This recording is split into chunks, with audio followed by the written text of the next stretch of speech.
Hi guys, good evening. आप सभी साथियों का हमारे YouTube channel education tech support पर हार्दिक स्वागत है। प्यारे मित्रों, आप लोग यूपीपी का एग्ज़ाम देने जा रहे हैं जो कि 17 और 18 को संभावित है। हम उम्मीद करते हैं, हम आशा करते हैं कि आप लोगों का पेपर बहुत अच्छा बने। इसी के संबंध में हम भारतीय संविधान, इंडियन कॉन्स्टिट्यूशन से संबंधित कुछ इम्पोर्टेंट आर्टिकल से संबंधित प्रश्न लेकर आए हैं जो कि आपके एग्ज़ाम की दृष्टि से बहुत ही महत्वपूर्ण है। तो अगर आप हमारा 5 मिनट का वीडियो अगर आप देख के जाते हैं तो ज़रूर 1 या 2 नंबर आपके पक्के हो जाते हैं। तो चलिए बिना देरी के शुरू करते हैं आज का ये टॉपिक जो कि एक सुपर फास्ट रिवीजन के तहत चल रहा है। चलिए जानते हैं। सबसे पहले इंडियन कॉन्स्टिट्यूशन में संसदीय प्रणाली का जो प्रावधान है वो कहाँ से लिया गया है? भारतीय संविधान में इंग्लैंड के संविधान से लिया गया है। उसके बाद आयरलैंड से नीति निर्देशक तत्व का प्रावधान लिया गया है, यानी कि नीति निर्देशक तत्व का प्रावधान आयरलैंड के संविधान से लिया गया जो भारतीय संविधान के भाग 4 में वर्णित है। संघीय शासन व्यवस्था कनाडा के संविधान से लिया गया है। संघीय शासन व्यवस्था कनाडा के संविधान से लिया गया है। समवर्ती सूची का प्रावधान ऑस्ट्रेलिया के संविधान से लिया गया है।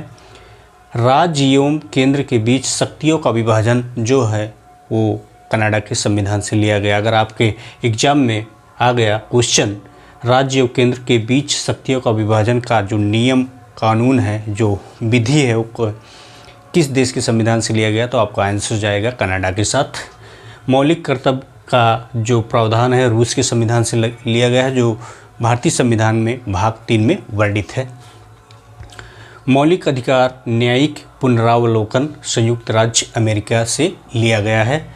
कानून के समान संरक्षण का वाक्य, कानून के समान संरक्षण का वाक्य जो लिया गया है ये अमेरिका के संविधान से लिया गया है। इसको आप हेडलाइन में कर दीजिए क्योंकि ये प्रश्न आने के बहुत ही चांसेस हैं।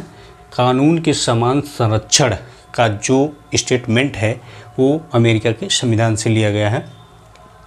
आपातकालीन व्यवस्था है भारत में, वो कहाँ से? भारत शासन अधिनियम 1935 यानी कि 1935 भारत शासन अधिनियम और जर्मनी के वीमर संविधान से लिया गया है। भारत में जो भी शासन आपातकालीन विधि लागू होगी वो भारत शासन अधिनियम 1935 यानी कि भारत शासन अधिनियम 1935 और जर्मनी के वीमर संविधान से उनके विधि कानून को लिए गए हैं। भारत में डीएम कलेक्टर यानी कि जो डिस्ट्रिक्ट मजिस्ट्रेट होता है, कलेक्टर का पद होता है भारत में, वो कहाँ से आया है? इंग्लैंड के संविधान से आया है। ठीक है। संघात्मक शासन व्यवस्था सर्वप्रथम कहाँ लागू हुई थी? इंग्लैंड में लागू हुई थी। संघात्मक शासन व्यवस्था सर्वप्रथम इंग्लैंड में लागू हुई थी। स्वतंत्रता, समानता, भाईचारे का आदर्श फ्रांस की क्रांति से लिया गया था। स्वतंत्रता, समानता और भाईचारे का जो वर्ड है, जो शब्द है, वो कहाँ से लिया गया था? भारतीय संविधान में डाला गया था और लिखा गया था, वो फ्रांस की क्रांति से लिया गया था। संघीय शासन व्यवस्था प्रभावित नहीं है। कौन सी देश में संघीय शासन व्यवस्था प्रभावित नहीं है आपको बताना है। ये है दक्षिण अफ्रीका। बहुत इंपॉर्टेंट क्वेश्चन है और ये कई बार आपके एग्जाम में पूछा गया। इसको आप स्टार लगा लीजिए, दोनों को आप स्टार लगा सकते हैं। संघीय शासन व्यवस्था किस देश में प्रभावित नहीं है? तो आपका आंसर जाएगा दक्षिण अफ्रीका के साथ। संविधान जब पारित हुआ था तो उस समय भारतीय संविधान में कुल 395 अनुच्छेद, 8 अनुसूचियाँ और 22 भाग थे। इसको आप नोट डाउन कर लीजिएगा, इसको भी आप स्टार लगा सकते हैं। इसके आने के चांसेस 101% हैं। जब भारतीय संविधान हमारा लागू हुआ था तो उस समय भारतीय संविधान में 395 अनुच्छेद, 8 अनुसूचियाँ और 22 भाग थे। भारत राज्यों का संघ है, ये किस अनुच्छेद में? अनुच्छेद 1 में वर्णित है। नागरिकता का जो प्रावधान है भारतीय संविधान में अनुच्छेद 5 से लेकर 11 तक है। भारतीय नागरिकता का प्रावधान। मौलिक अधिकार 12 से 35 यानी कि मौलिक अधिकारों का जो प्रावधान है हमारे भारतीय संविधान में अनुच्छेद 12 से लेकर 35 तक है। प्रेस की स्वतंत्रता, इसको आप बिल्कुल स्टार लगा लीजिए। प्रेस की स्वतंत्रता यानी कि जो मीडिया की स्वतंत्रता है वो किस में दिया गया है, किस अनुच्छेद में? उसका समय विधि कानून वर्णित है अनुच्छेद 19I में। अनुच्छेद 19I में प्रेस की स्वतंत्रता की धाराओं को वर्णित किया गया है। बच्चे के शोषण यानी कि जो बच्चों का शोषण करते हैं उनसे संबंधित नियम कानून अनुच्छेद 24 में दिया गया है। ये वो क्वेश्चन है जो कि आपके पिछले कई वर्षों से रिपीटेड हुए हैं। हमने इसको चाहा कि एक बार आप लोग देख लें, हो सकता नहीं, संभावित 101% है, इसमें से 2 या 3 क्वेश्चन ज़रूर आपके एग्ज़ाम में फंसेंगे। तो अगर वीडियो अच्छा लग रहा हो तो भाई लाइक कर दीजिए और चैनल को ज़रूर सब्सक्राइब कर लीजिए। नीति निर्देशक तत्व 36 से 51 अनुच्छेद में है, यानी कि जो नीति निर्देशक तत्व आयरलैंड के संविधान से लाया गया है हमारे संविधान में, उसका वर्णन भारतीय संविधान के अनुच्छेद 36 से लेकर 51 तक है। मौलिक कर्तव्य का जो प्रावधान है ये पहले संविधान संशोधन के 42वें संविधान संशोधन के अनुसार जोड़ा गया था और इसको भारतीय संविधान के अनुच्छेद 51A में रखा गया है। इसको भी आप मोस्ट और स्टार लगा लीजिए, ये भी क्वेश्चन आने के चांसेस है। राष्ट्रपति पर महाभियोग अनुच्छेद 61 यानी कि राष्ट्रपति पर जो महाभियोग लगाया जाता है अनुच्छेद 61 अनुच्छेद 61 के तहत लगाया जाता है। अनुच्छेद 108 जो है लोकसभा एवं राज्यसभा के संयुक्त अधिवेशन से संबंधित उसमें नियम है, कानून है। अनुच्छेद 108 लोकसभा एवं राज्यसभा से संबंधित अधिवेशन से संबंधित उसमें प्रावधान वर्णित हैं। राष्ट्रपति अध्यादेश जारी करता है। राष्ट्रपति जब कोई अध्यादेश जारी करता है तो अनुच्छेद 123 के तहत जारी करता है। ठीक है।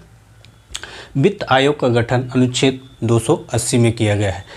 जब कोई वित्त आयोग का गठन किया गया था तो उस समय 280 अनुच्छेद में किया गया था, या उनसे संबंधित कोई भी कानून, कोई भी नियम, कोई भी विधि पारित करना होगा तो अनुच्छेद 280 में वर्णित विधि के अनुसार ही करना पड़ेगा।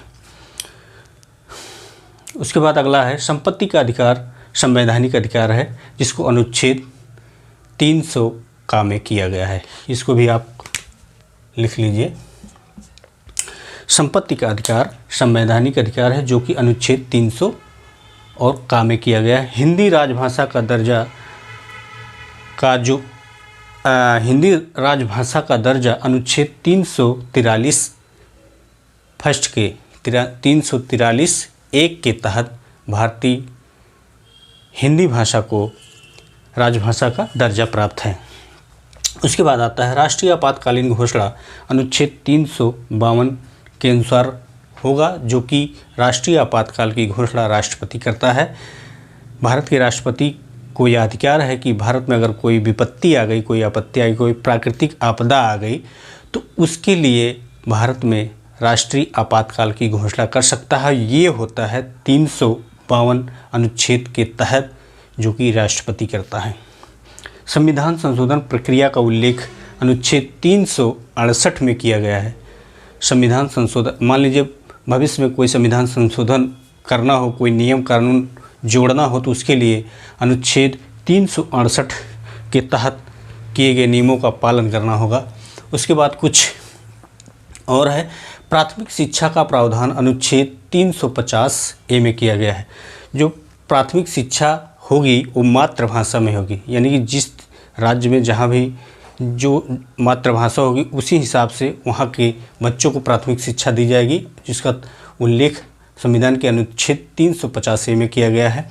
अस्पृश्यता का अंत, ये मोस्ट इम्पॉर्टेंट क्वेश्चन है। अस्पृश्यता का अंत ये अनुच्छेद 17 में किया गया। इसको आप नोट डाउन कर लीजिएगा, इसको पढ़ लीजिएगा, ज़रूर आएगा आपके एग्जाम में। राज्य सरकार एवं पंचायत, राज्य सरकार ग्राम पंचायत का संगठन किस अनुच्छेद के तहत करता है? अनुच्छेद 40। मान लीजिए कोई राज्य सरकार किसी गांव का गठन करने जा रहा है तो उसको अनुच्छेद 40 का सहारा लेना पड़ेगा, यानी कि अनुच्छेद 40 का सहारा लेना पड़ेगा।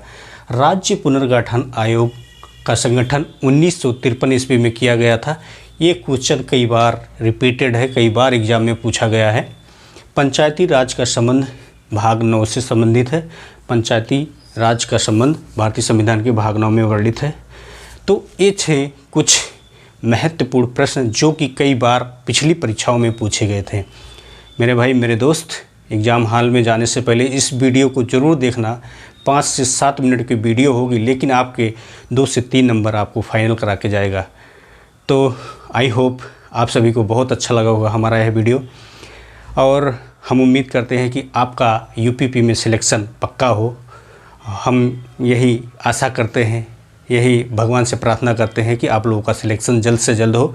ऐसी ही इंटरेस्टिंग और जानकारी भरी वीडियो के साथ मिलेंगे अगले वीडियो में। लेकिन भाई चैनल को सब्सक्राइब करिएगा और अपने यार मित्र दोस्तों में ज़रूर शेयर कर दीजिएगा। Thank you. मिलते हैं अगले वीडियो में, तब तक के लिए नमस्कार। जय हिंद, वंदे मातरम।